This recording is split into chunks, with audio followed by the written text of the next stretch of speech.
Кыргызда эл редкий. Мен мисалга дүйнөдөгү улуттарды ар ким улутту өзүнүн эли жөнүндө бийик ойлошко акысы бар. Бул преступление эмес. Бирок ушул улут бүгүн гүлүбердей уктап атат да.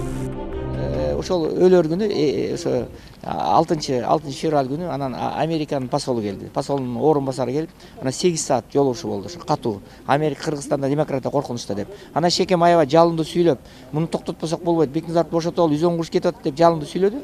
Анан бүткөндөн кийин эле битки кабинетке барып эле балдар айтты, Шералы жаман болот деп.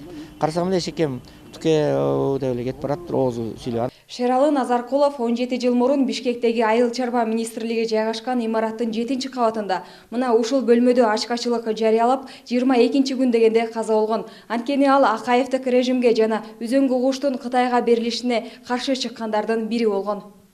2002 жылдары Кыргызстан өз алдынча өлкө катары калыптануу учурун башынан кечирип жаткан чагында Кыргыздын миңдеген гектар жерлеринин Кытай тарапка өтүп кетиши, ошол учурда элдин үрөйүн учуруп кыжырына тийген кабар болгон. Аны депутат Азимбек Бекназаров парламентте айтып чыгып, 5 январда далилденбеген жалалар менен камакка алынган. Муну көргөн элдин нааразычылыгы күчөп 10 январдан баштап Турсунбек Акун, Азиз Абдрасулова сыяктуу эл өкүлдөрү баштаган адамдар ачкачылык акцияларын баштаган. Кийинчерээк алардын арасына 51 жаштагы Шералы Назаркулов кошулуп, 22 күнгө чейин туруштук берген.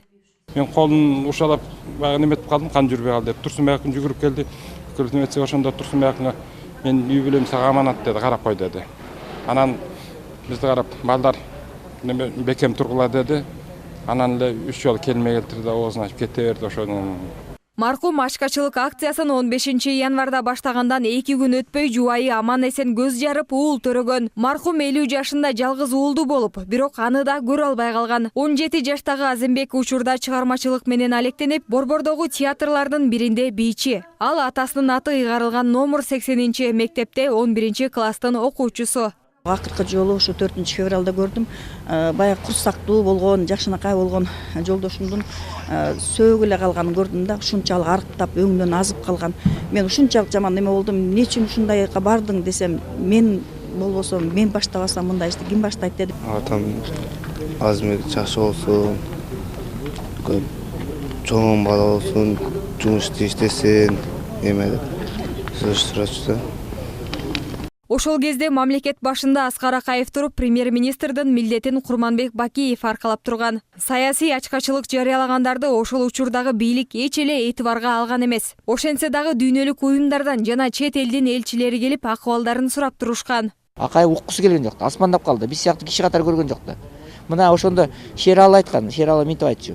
Мен дейт, айтчу да, бул кыргыз демократиясы дейт. Бул эгерде Западдын демократиясы ылдый жактан келсе, кыргыз демократиясы Тянь-Шаньдын тоолорунан түшүп келген дечү. Шералы Назаркулов Карагулжанын Чалма айылында туулган. Ата-энесинен эрте ажырап, Кочкор Ата шаарындагы мектеп-интернатында билим алып, андан соң Политехникалык институттун инженер куруучу бөлүмүн аяктайт. Орусияда бир нече жылдар жүрүп келген соң Асаба гезитинин жетектөөчүсү Мелис Эшимканов менен бирге Бей Бечералар деген саясий партиясын түзүшкөн. Анын курамында Назаркуловдун шакирти Алмаз Адышев дагы болгон. Ал маркумдун бүтпөй калган китебин аягына чыгарып, элге тартуулады. Каза болгондон кийин Жогорку кеңеште, ал учурда Асмат Масалиев депутат кези болчу. Жогорку кеңеште ошо бир тууган агасын кабыл алып, көңүл айтып бизге ошол китеп жазуу, могу китептин жазуу идеясы башталып, ошондо биз чогуу кызматташып жүргөн убагы эле. Кимдер? Бул жерде Адаханым Адумаров ошондогу депутат, Масалиев.